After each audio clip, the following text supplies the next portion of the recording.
He had imagined this moment differently. For centuries, Lord Garrick Ironvale believed certainty was one of the few privileges immortality granted. When he sent gold, it arrived. When he built systems, they endured. When he placed his trust in blood and law, it held. That belief shattered the instant he saw her.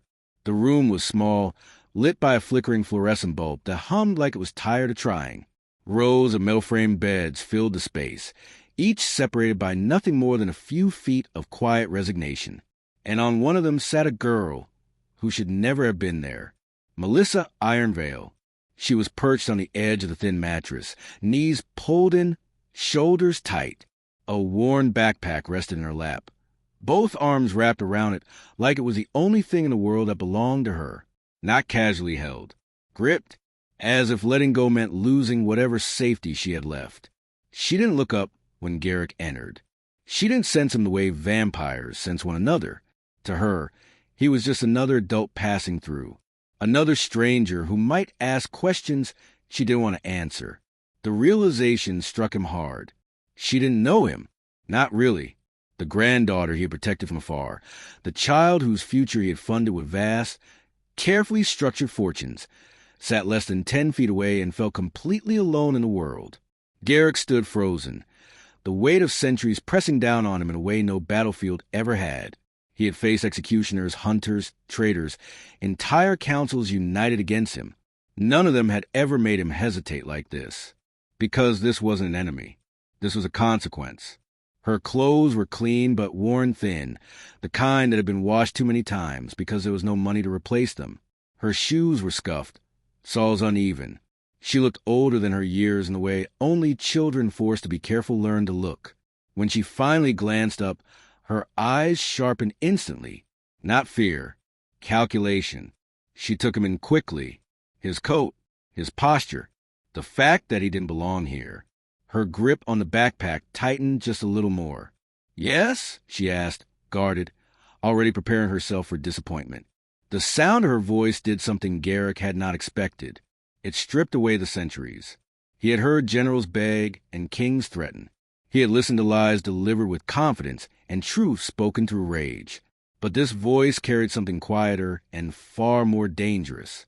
Resignation. "Melissa," he said, keeping his tone low, controlled, gentle, even, her brow furrowed. "How do you know my name?" Of course she would ask that. Of course she would assume the worst. Every adult in her life lately had come with conditions, demands, or explanations that never made sense. "I'm your grandfather," Garrick said. She stared at him. Then she shook her head once, small and certain. "No," she said. "I don't have one." Not anger. Not accusation. Just fact. The words hit him harder than any blade ever could. Because somewhere, far from this shelter, locked behind legal walls and financial instruments, were millions meant to ensure she would never have to say that sentence out loud. And yet here she was. "I was told," she continued, eyes dropping back to her backpack, "that you didn't want to be involved." The room seemed to tilt. Told. By whom? Garrick lowered himself slowly into a chair across from her, the old metal creaking under his weight. He didn't reach for her. He didn't demand answers. He waited. She watched him carefully, measuring patience like it was a trap. "They said you stopped sending money," she added, almost as an afterthought. "That whatever was left was gone." That was the moment, the precise second the truth snapped into place. Because Garrick knew exactly how much he had sent. He knew the schedules, the redundancies, the safeguards layered so deeply that even betrayal should have been impossible. And yet this child slept on a shelter bed. "So," he asked quietly, the question forming before he could stop it, "then where did all that money go?" Melissa shrugged, the motion small, practiced. "I don't know," she said. "I stopped asking." That was when Garrick understood the full scale of the failure. Not just that the funds were missing, but that someone had taught his granddaughter that asking questions only led to disappointment. He stood slowly, every movement deliberate now. Somewhere deep within him, something ancient and cold stirred. Not rage, not yet, but clarity. This hadn't happened because he was careless. It had happened because he was distant, because he trusted systems over presence. Because someone close enough to touch the money had been close enough to rewrite the story. And as Garrick Ironvale looked at the girl clutching her backpack like a shield, one thought echoed with terrifying certainty. This wasn't neglect. This was design. And whoever designed it had forgotten one crucial thing. He was still alive. The reports had been clean. Too clean. They arrived on a predictable schedule, formatted in neutral language, stamped with confirmations and signatures that told a comforting story. Housing secured, education funded, living expenses disbursed, guardian oversight confirmed. For years, Garrick Ironvale had accepted them without question. He had told himself that this was wisdom, that distance was protection, that the less attention he drew to Melissa's life, the safer she would be from enemies who had long memories and endless patience.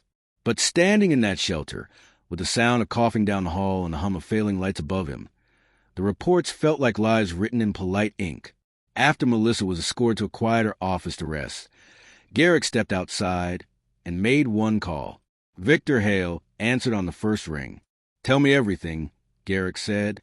No anger, no raised voice, just finality. There was a pause on the other end of the line, not hesitation. "Wait, the records say she's been living with family for over a year," Victor said. "Same address, same guardian, no red flags filed. And yet she was here," Garrick replied. "So start again." Victor exhaled slowly. "That's what I did. I went back past the summaries, past the reports that get forwarded. I pulled raw data." Garrick closed his eyes. He had built layers upon layers of protection, assuming each layer made the truth safer. Instead, it had buried it. "The payments went out," Victor continued. "Every single one. On time. Large sums. Enough to cover private schooling, full housing, medical care, security if needed." "Then why was she sleeping on a shelter bed?" Garrick asked. Another pause. "Because the money didn't disappear," Victor said. "It was redirected." Garrick opened his eyes. "How?" "Gradually, intelligently. Someone with authorized access began filing secondary expense claims, administrative costs, emergency reallocations, temporary custodial transfers. Nothing that would trigger an alert by itself. A slow, sickening understanding began to take shape. Who signed them? There it was. The question Garrick had been circling without naming. Victor didn't answer immediately. When he did, his voice was tight. Sophia Martinez. The name settled into the air like dust. Daniel Martinez's sister. The aunt. The helpful one. The person who had stepped in when Lauren's health declined. The person Garrick had approved as a temporary administrator because the paperwork was clean and the intent looked compassionate. "How much?" Garrick asked. Victor didn't sugarcoat it. Enough to change her life. Not enough to raise suspicion overnight. Over time, millions. Garrick leaned against the cold brick wall of the shelter, grounding himself in the physical world. For a moment, centuries pressing on him. Every decision he had made to trust distance, to let others act in his stead. And Melissa? Garrick asked, "What do the records say about her?" "That she was difficult," Victor said. "That she resisted structure. That she chose to leave the home voluntarily." A quiet, dangerous stillness settled over Garrick. Someone hadn't just stolen money. They had rewritten a child's story. They documented her as a problem, Victor continued, which justifies reduced support, which explains the absence of funds, which makes the shelter look like her fault. Garrick's hand curled slowly at his side. "Who else knows?" he asked. "Not many," Victor said. "That's the point. Everything was kept just legitimate enough to avoid scrutiny. Anyone skimming the surface would see a teenager who fell through the cracks." Garrick looked back through the shelter window. Melissa sat at the desk inside, shoulders still tense even as a volunteer spoke gently to her. She nodded politely, eyes down, as if making herself smaller would keep the world from noticing her. She had been made invisible. "Victor," Garrick said, his voice low, "I want every document, every signature, every transfer. I'm already compiling it." "And the woman responsible?" Victor hesitated. "She's comfortable, confident. She believes the story she built will hold." Garrick allowed himself a thin, humorless smile. "She's mistaken." He ended the call and stood there for a long moment, listening to the city beyond the shelter walls. Cars passed. People argued. Life moved on, unaware that a quiet line had just been crossed. Garrick had once believed his greatest enemies would come with armies or fangs or fire. He understood now how wrong that was. Sometimes they came with spreadsheets, smiles, and the assurance that everything was under control. And they counted on him, never looking closely enough to notice the truth.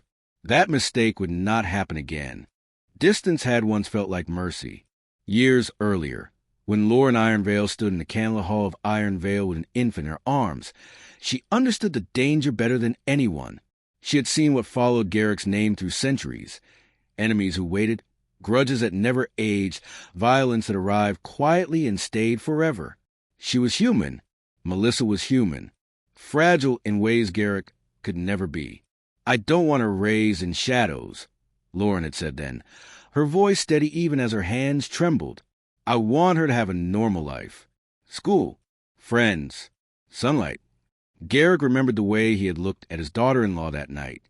Brave, determined, already sacrificing something she loved. "I can protect her," he had replied. Lauren had met his gaze without flinching. "Not if you're close." That was the bargain. Melissa would be raised away from Ironvale, away from vampire courts and whispered alliances. Garrick would remain a presence only on paper, a benefactor, a name on documents, a shadow that paid bills and stayed silent. Lauren would handle the rest. And for a time, she did. She chose small towns, modest homes, places where no one asked questions. She kept Melissa's life simple and warm, filling it with laughter and routines and the kind of ordinary love Garrick had never known how to give. He watched from afar. School photos sent once a year. Medical updates. Short messages passed through intermediaries. He saw Melissa grow taller, her smile slowly changing, her eyes sharpening with curiosity. Each update reassured him. Each distance felt justified. Lauren never complained. Even when her health began to fail, she downplayed it. Minor treatments, temporary fatigue, nothing to worry about. And Garrick, accustomed to wars that announce themselves loudly, failed to recognize a quiet losing battle. As Lauren weakened, she did what any careful mother would do. She asked for help. Daniel tried first. He took on longer hours, juggled responsibilities he had never been trained for. But the paperwork, the finances, the endless decisions became overwhelming. That was when Sophia stepped in. She offered organization, structure, relief. She's family. Lauren had told Garrick during one of their last private calls. She just wants to help. Garrick had approved the arrangement without hesitation. Why wouldn't he? Sophia had no history of violence, no record of instability.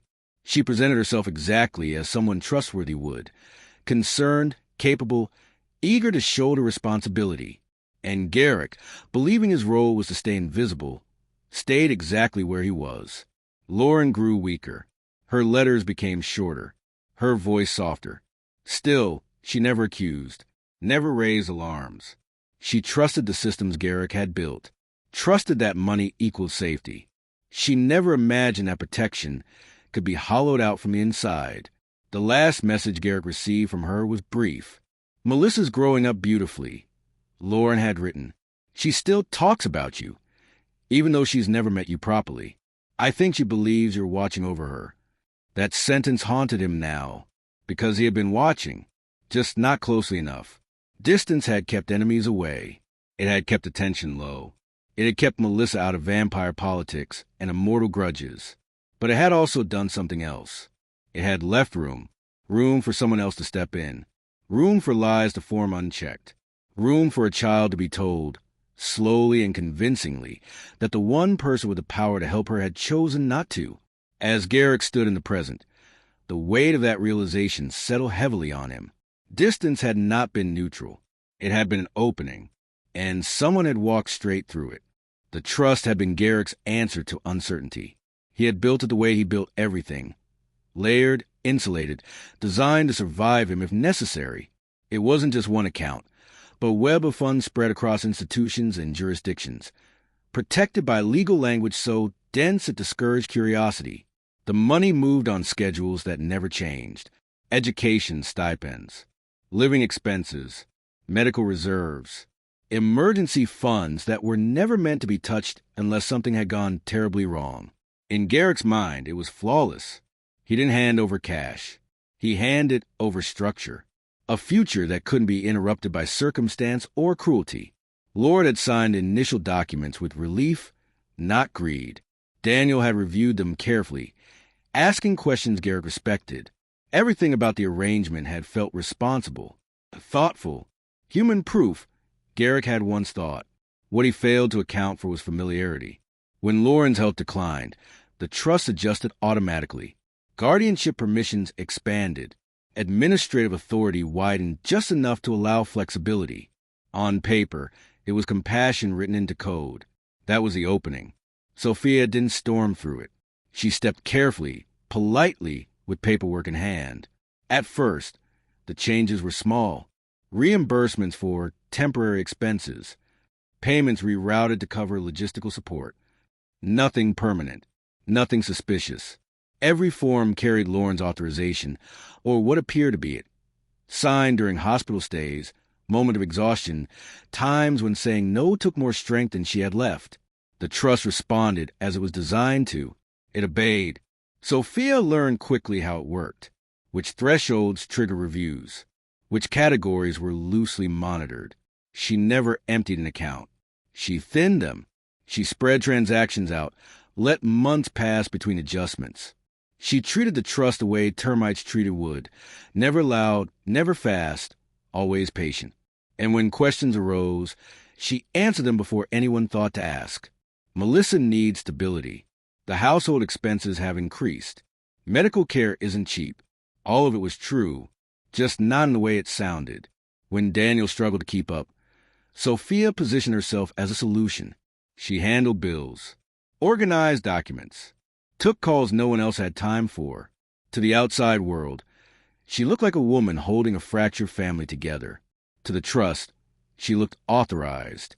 To Melissa, she looked unavoidable. As the money flowed away from its purpose, something else happened quietly alongside it. Narratives were adjusted. Reports described a teenager who was uncooperative. Requests for additional funds were framed as responses to behavioral challenges.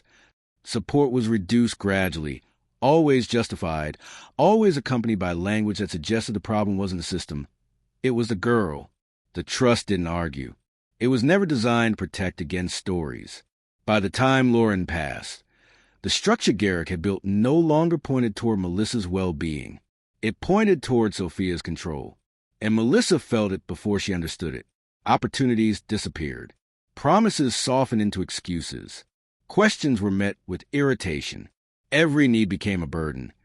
Every mistake proof that she was difficult. The money that should have made her safe had instead become a tool to measure her worth. When support finally stopped altogether, the paperwork already explained why. Non-compliance, voluntary departure, reduced eligibility, clean, efficient, bloodless. Standing now with the truth laid bare, Garrick saw the flaw he had missed. He had trusted the system to protect a child, but the system trusted the adults. And one of them had decided that what belonged to Melissa was easier to take than to give. He didn't announce himself this time. Garrick learned quickly that sudden authority only made her retreat further into herself. So he entered the shelter quietly, dressed down, his presence softened as much as something ancient like him could manage. Melissa was sitting exactly where he'd last seen her. Same bed, same posture, same backpack pulled close, straps wrapped around her wrists like an anchor. She looked up when he approached, recognition flickering across her face. Not relief, not warmth, but caution sharpened by experience. "You're back," she said. Not a question. "Yes," Garrick replied. "I told you I would be." She studied him again, eyes scanning for the catch. Adults always came back with conditions, with expectations, with explanations that somehow turned into pressure. "You don't have to," she said quietly. "People say that. Then they get busy." There it was. The fear wasn't loud. It didn't cry or beg. It lived in assumptions. the kind built over time, reinforced by repetition. Garrick sat across from her, careful to leave space. He noticed everything now. The way her foot tapped lightly against the bed frame, always ready to move.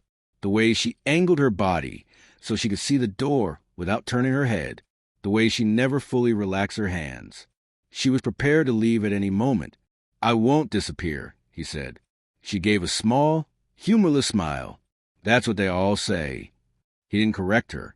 He didn't insist. Instead, he asked, "How long have you been here?" Melissa hesitated, then shrugged. "A while." "How long is a while?" Her shoulders tightened. Long enough to learn when to sleep lightly. That answer told him more than a timeline ever could. Garrick felt a familiar pull of anger rise. Not sharp, not explosive, but cold and steady. He pushed it down. This wasn't the moment for it. "Do you feel safe?" he asked. She considered the question carefully, as if it were a test. "Safer than some places," she said at last. That wasn't yes. That wasn't no. That was a child recalibrating her expectations to survive. "Did anyone hurt you?" Garrick asked, his voice controlled but firm. Melissa's eyes snapped to his, alert now. "No," she said quickly. Too quickly. Not like that. The clarification came without prompting. Emotional harm rarely needed explanation. It learned to speak for itself. Garrick nodded, accepting the boundary she'd drawn. He wouldn't force her to relive anything. Not yet. "Why didn't you call me?" he asked instead. The question hung between them, heavy but unavoidable. She looked down at her backpack again, fingers worrying the zipper. "I didn't think it mattered," she said. It took effort for Garrick to keep his expression neutral. "Why?" She exhaled slowly. "Because I was told you already knew." Told. Again, that word. "They said you signed off on it," she continued. "That you knew where I was and didn't think it was your problem." Garrick closed his eyes briefly. Every lie Sophia had told was efficient, practical, designed not to provoke rebellion, but resignation. "And you believed them?" he asked. Melissa shrugged, but this time the motion was heavier. "I believed the part where no one came." That was the moment Garrick truly understood the damage. Not just the hunger, not just the instability, but the erosion of trust. She had learned that reaching out led nowhere, that silence was safer than hope. He leaned forward slightly.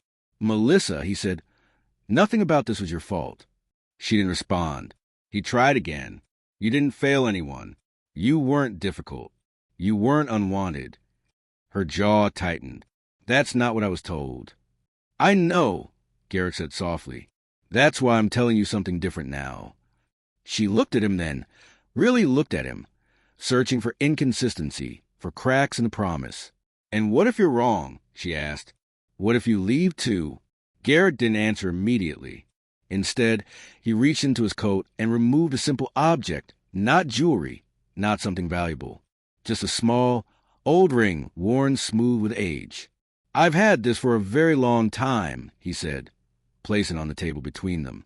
"I don't give it away easily." She stared at it, wary. "If I leave," he continued, "you keep it. If I stay, I'll come back for it." She frowned. "That doesn't make sense." "It will," Garrick said. For the first time since he'd met her, something shifted. Not trust, but curiosity. And sometimes Garrick knew that was the first crack fear allowed. Sophia Martinez had always preferred rooms where she controlled the tone. Boardrooms, conference halls, places with polished tables and polite pauses, environments where confidence mattered more than truth, and whoever spoke first often won. She wasn't expecting Garrick Ironvale to walk into one. The charity luncheon was already underway when the air changed. Conversations didn't stop all at once. They never did. But they softened, as if the room itself had leaned back to pay attention. People glanced up from their glasses, from their conversations, from the comfort of familiarity, and sensed something they couldn't name. Sophia noticed it too. She turned just as Garrick approached, his presence calm, deliberate, impossible to ignore. Her smile came easily. It always did. "Lord Ironvale," she said warmly, standing to greet him. "What a surprise. I had no idea you were in the city." "I wasn't," Garrick replied. Until I needed to be. The words were polite. The space between them was not. Around them, donors and board members watched with interest. Garrick Ironvale rarely appeared in public, and when he did, it was never without reason. Sophia gestured toward an empty seat. Please, join us. He remained standing. I won't be long, he said. I only came to clarify something. Her smile faltered for half a second, barely noticeable, but enough. Oh, she said lightly. About what? My granddaughter. The word landed hard. Sophia recovered quickly. Melissa? She asked, concern sliding effortlessly into place. I'm so glad you're taking an interest. It's been difficult. Garrick nodded. I've read the reports. She relaxed slightly. That was good. Reports were her territory. Then you understand, she continued, lowering her voice just enough to sound compassionate. Some children struggle with structure. We did everything we could. A few heads nearby nodded sympathetically. Garrick waited. Sophia filled the silence, mistaking it for invitation. She was volatile, she added, uncooperative. We tried to provide stability, but at some point, Garrick interrupted calmly, she ended up sleeping in a shelter. The surrounding conversation stopped. Sophia blinked. I'm sorry. My granddaughter, Garrick said, his voice steady, was sleeping on a shelter bed, alone, with no funds, no contact, no protection. A murmur rippled through the room. Sophia laughed softly, a practiced sound. That can't be right. If she left, it was her choice. Teenagers do that. You know how. I know how paperwork works, Garrick said, and I know how money moves.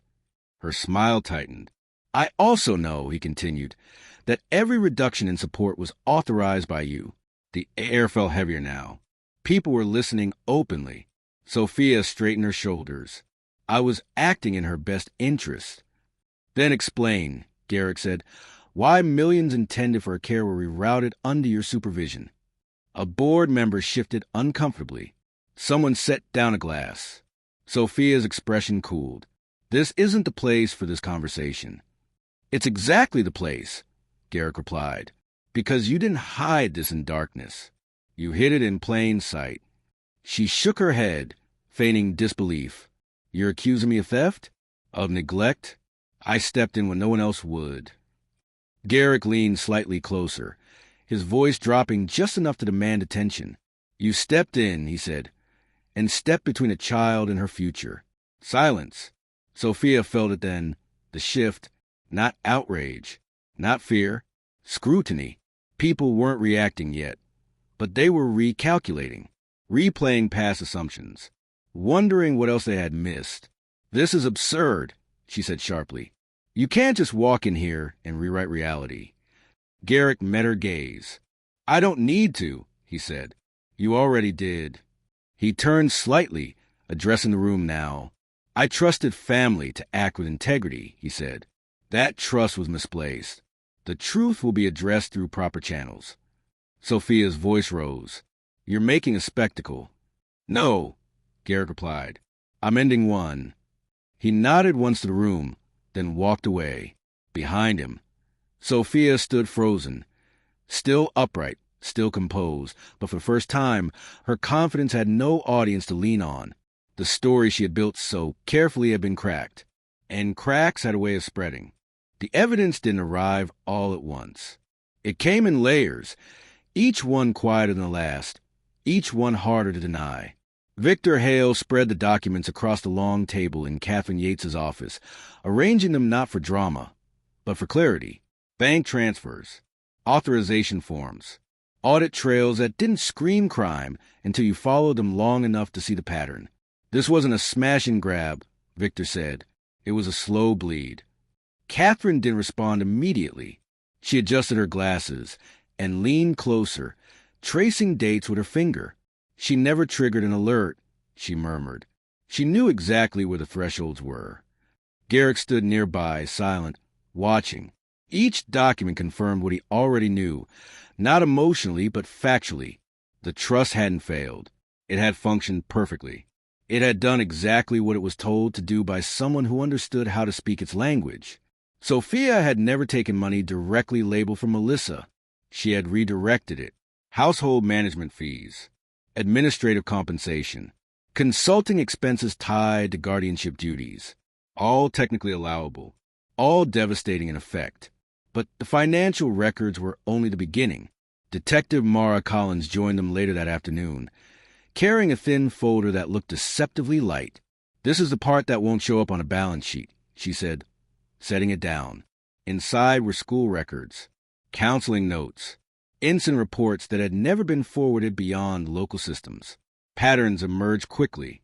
Melissa had been labeled difficult at 14, uncooperative at 15, volatile by 16, despite no record of violence, no disciplinary actions severe enough to justify the language. She was being framed as a liability, Mara said. That justifies withdrawal of resources, makes neglect look like consequence. Garrick's jaw tightened. There were emails, too. Messages sent from Sophia's accounts to institutions, to case workers, to anyone who might question the sudden changes. Melissa refuses help. Melissa rejected placement. Melissa chose to leave. Every sentence stripped a child of protection and handed the blame neatly back to her. Catherine closed the folder slowly. "This isn't just financial fraud," she said.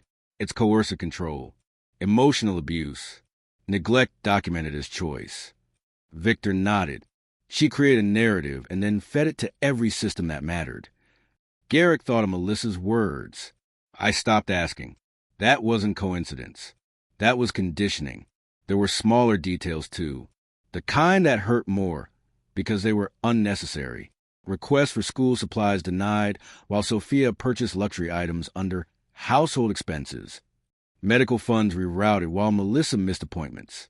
A record of shelter intake that listed no known family support. That last one made Garrick's hand still on the table. No known family. Sophia hadn't just taken money. She had erased lineage. She made sure Melissa would look unreliable if she spoke up, Mara said.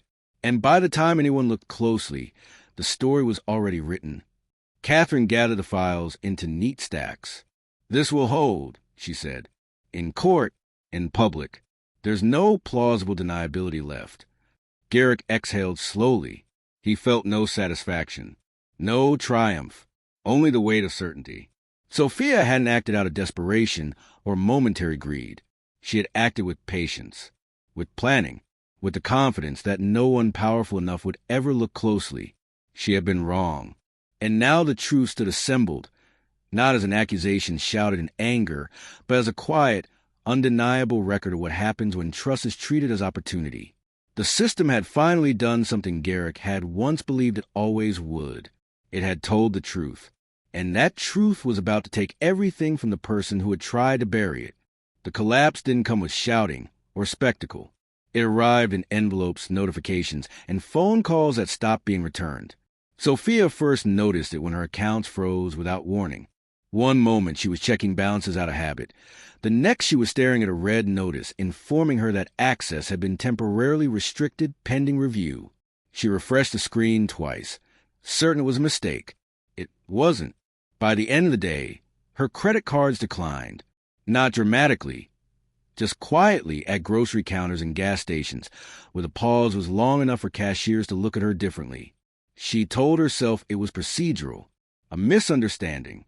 Garrick had blustered before. Powerful men always did when they felt embarrassed. Then the call started. Board members asking careful questions. Associates distancing themselves with polite language. Institutions requesting documentation she no longer controlled.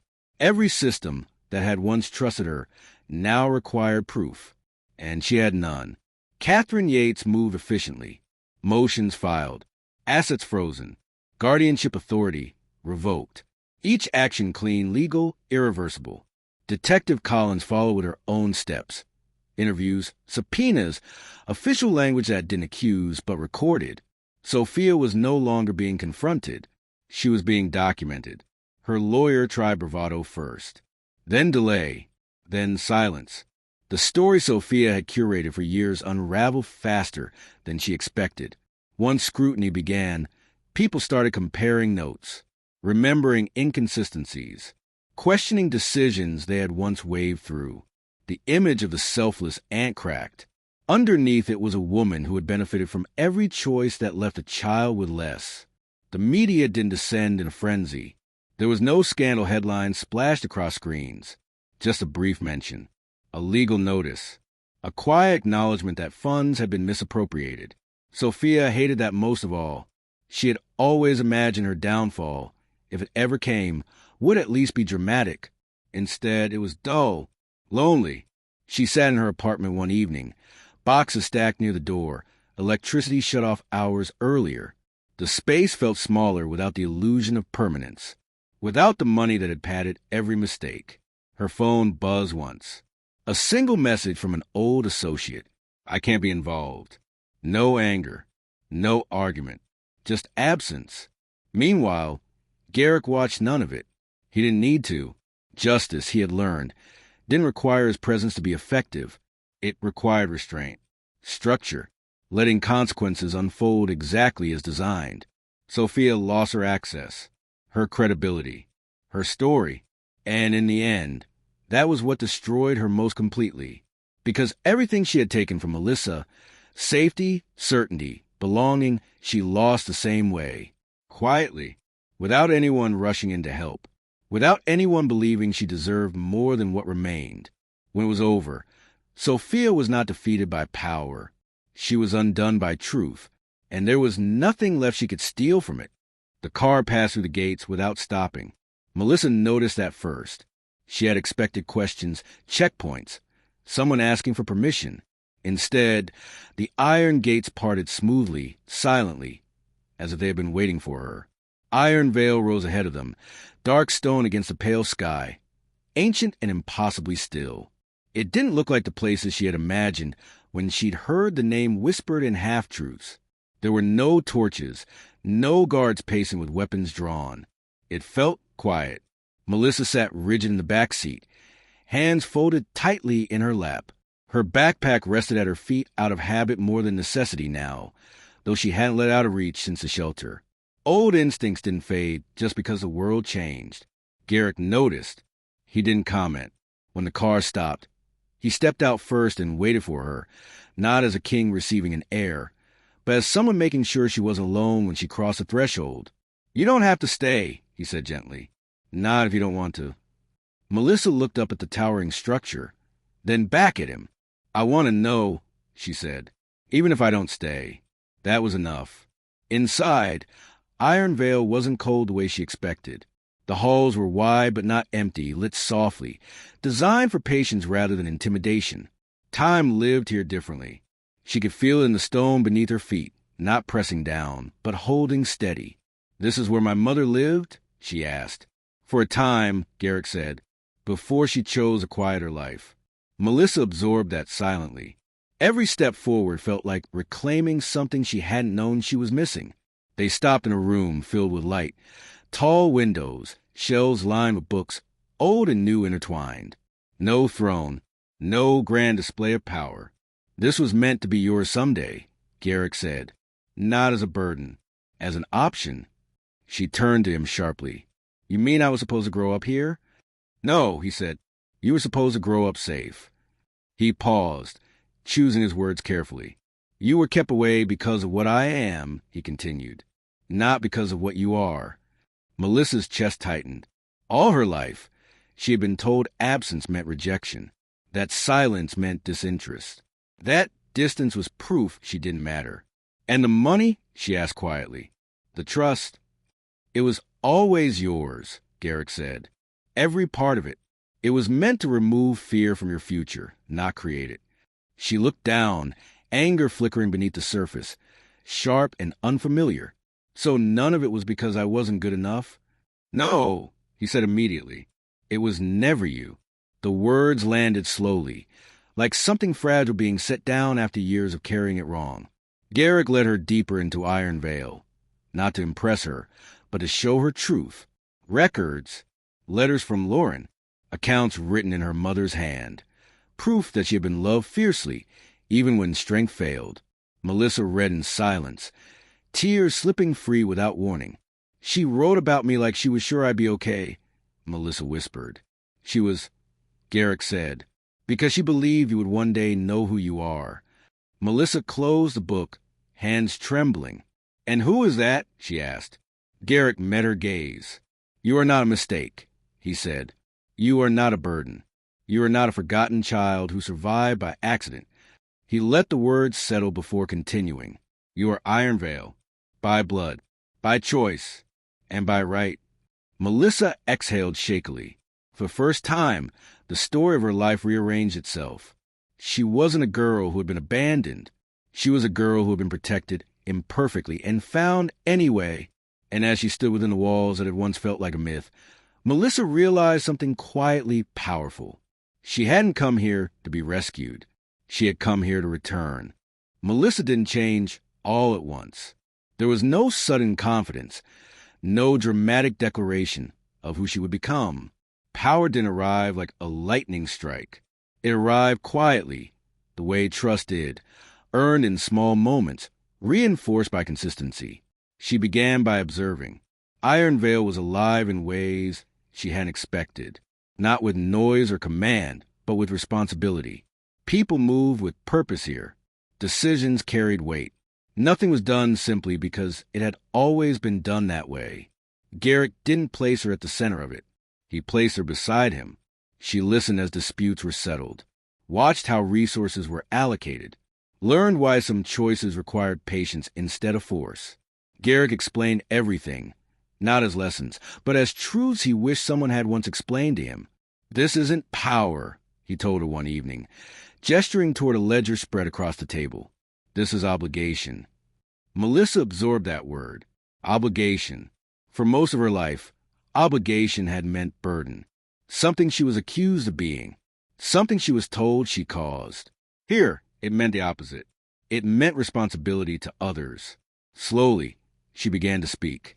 At first, it was just questions. Why was a certain policy in place? Who did it protect? Who did it leave behind? Then it became suggestions. What if funds were structured so no single guardian could control the narrative? What if children under protection had direct access to advocates, not just reports written about them? Garrick listened, not indulgently, seriously, and that was when something shifted.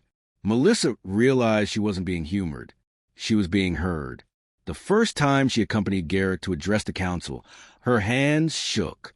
The room was vast, filled with beings far older and more confident than she felt. She expected to be introduced. Garrick didn't do that. "This is my granddaughter," he said simply. "She will speak for herself." The silence that followed was heavy. Melissa took a breath. She didn't talk about power. She didn't talk about lineage. She talked about systems, about how easily protection became control, about how silence could be manufactured, about how children learned to disappear when adults decided it was convenient. She spoke calmly, clearly, without anger, and that, more than anything, unsettled them. When she finished, no one clapped. No one challenged her. They nodded. Later, alone with Garrick, she asked a question that had been sitting between them for weeks. "What am I supposed to be?" she asked. "An heir? A symbol?" Garrick considered her carefully. "You are neither," he said. "You are a continuation." She frowned. "Of you?" "No," he replied. "Of what should have been done better." Melissa thought of the shelter bed, the backpack, the way she had learned to shrink. Then she thought of this: choice, voice, presence. "I don't want anyone else to grow up thinking no one is coming," she said quietly. Garrick nodded. "Then you already understand legacy." From that day on, things changed, not dramatically, but deliberately. New safeguards were implemented, independent oversight, direct channels of support for those under Ironvale protection. Not just money, but contact. Not just systems, but people. Melissa oversaw much of it, not because she had to, because she wanted to. The night she finally left her backpack behind, forgotten in a guest room instead of clutched at her side, she realized something had healed without her noticing. Fear no longer led her decisions. She stood one evening at the high windows of Ironvale, watching the world below. Lights scattered like constellations she was finally allowed a name. She wasn't defined by what had been taken from her. She was defined by what she chose to give back. And somewhere deep within the old stone walls, Garrick Ironvale understood the truth he had taken centuries to learn. Power did not protect his granddaughter. Presence did. And the future of his legacy stood before him. Not as a ruler shaped by darkness, but as a guardian shaped by survival, clarity, and choice. Melissa Ironvale had not inherited a throne. She had inherited responsibility. And she carried it forward, not alone, not afraid, and never unseen again.